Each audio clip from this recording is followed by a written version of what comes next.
Oi meninas, tudo bem? Pra quem não sabe, eu acordei quase agora. Estou com essa cara horrível.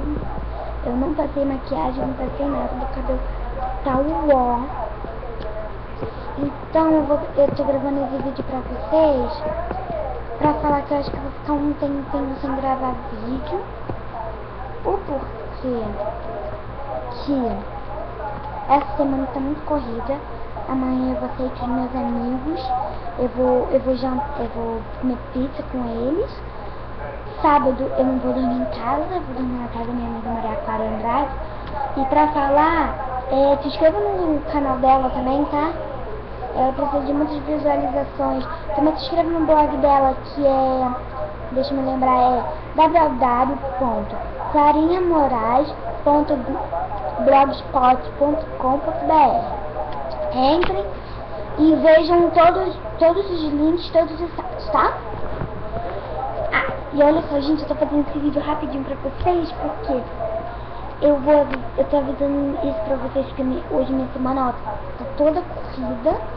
Meu celular tá carregando. Hoje eu tenho que arrumar meu quarto, porque aí amanhã eu tenho que arrumar meu closet, porque senão eu não vou poder sair, porque está uma zona, se vocês forem lá, tá uma zona. Hoje, agora eu vou lá arrumar meu quarto, eu tenho que varrer, eu tenho que... tudo tá uma zona. E amanhã eu vou arrumar meu closet, porque se vocês verem lá eu tenho muita roupa e ainda quero mais, sabe? Quando, tipo assim, a gente vê que uma roupa tá velha, que a gente não usa quase mais, a gente quer comprar mais, mas só que tem um monte, sabe? Então, gente,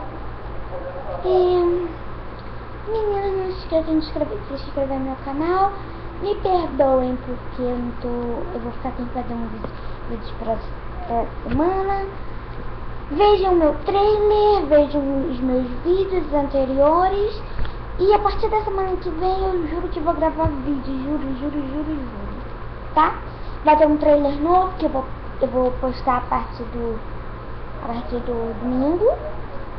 A partir do domingo até sábado vai ter um novo trailer. E, por favor, gente, comentem, me deem ideias para a próxima semana. Bom? Beijos, meninas. Não se esqueça de se inscrever aqui no meu canal, ó. No meu canal aqui embaixo. Que favoritem meu vídeo, tá bom?